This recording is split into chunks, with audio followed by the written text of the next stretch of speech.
have Sean Brodrick. He's been working with Oxford Club, Weiss Research, a very successful newsletter. Sean, thanks for being on the segment. Thanks very much for having me. Excellent. And I forgot to mention, you also have your king1i.blogspot.com, so make sure to check that out. That's right. So let's talk about the mining sector. Is the gold rush well on its way? You've seen yourself, you're a U.S. citizen. We're living in a world where Trump is now president. Yeah. What are your first impressions of that? Like, how does that come across? Well, let's first talk about what's happening with mining, and especially gold. Because Absolutely. gold is cyclical, and it moved into a big bullish cycle at the beginning of 2016. Mm-hmm. That's why 2016 was such a great year. But these cycles take years. They average 4 to 5 years. Gold's moving higher.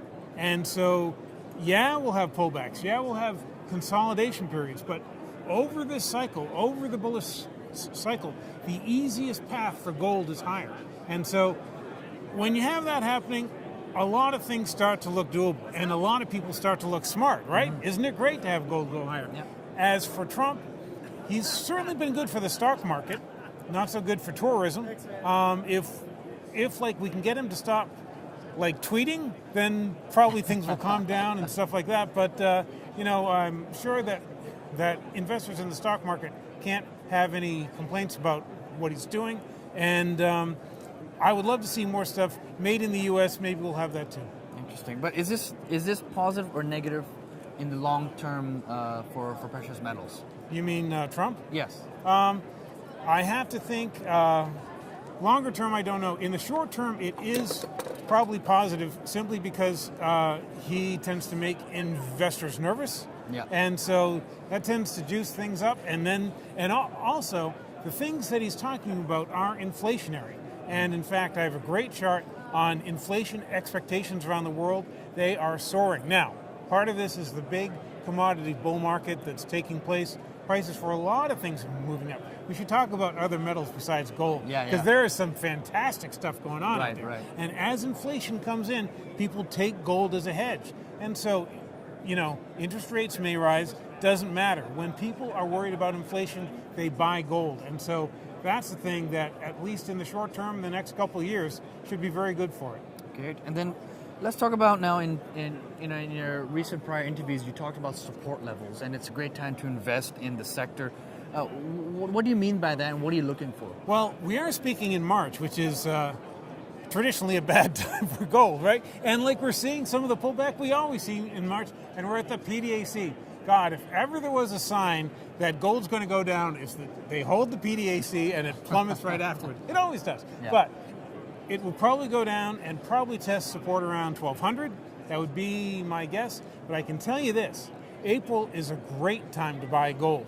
Again, cyclically speaking, seasonally speaking, it tends to go higher in April. Mm-hmm. So I think people should be making their shopping list right now, see if the support at around 1,200 holds.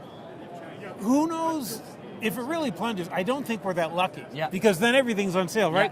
We aren't that lucky, but I expect support to hold around there. You can see what you want to buy. Some things are extremely leveraged to the price of gold and silver, and so in April we should start to see those things take off. Okay, so let's talk about ETFs, gold ETFs. You mentioned in a few commentaries the large influx of ETF buying. Right. Can you just expand on that? Again, that's a inflationary thing because investors have inflation expectations and they want to hedge against that. One of the easiest ways is not to put gold in a vault, but just to pick up, the GLD. Right. However, there's also new ETF buying. That's from China. China has a gold ETF now, and the Chinese over there, again, it's an easy way for them to buy gold. So that adds more demand. Now, here in the West, the ETFs that own physical gold tend to act as a supercharger for the price, both up and down, right? Because when the price is going down, the ETFs sell, and that pushes things way down. Right. And then when the price is going up, the ETFs buy, and that sends things higher up there. But in China, we're just seeing a gradual build.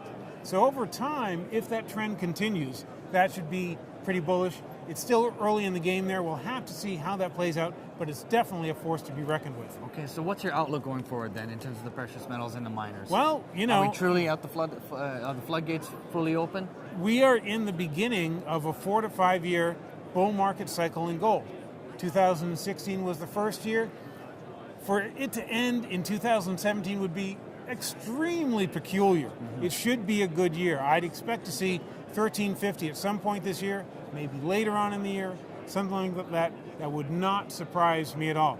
The miners, they especially came off more quickly than gold recently. Right. You know, we had gold come down a little, but the miners got smacked down, just gone. Yeah. And so this is really setting up some great potential to pick these things up on the cheap. You want them beaten down before you buy. You just have to have the iron stomach to hold them on those pullbacks as long as you still believe the fundamental story of the company. Mm-hmm. And so you're looking for explorers that have great potential and have only got the tip of the iceberg of like what they have and have great results on the drilling. You are looking for the developers that are moving things along and hitting all their marks. And you're looking for those producers that can keep producing but lower cost.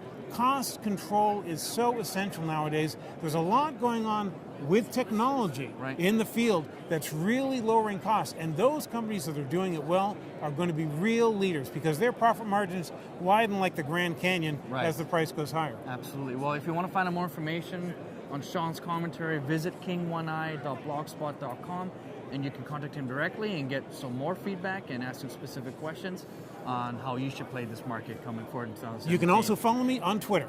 Excellent. There you go. And what's the Twitter? Just Sean Brodrick. Okay, perfect. Thanks, Sean. Thank you. Cheers.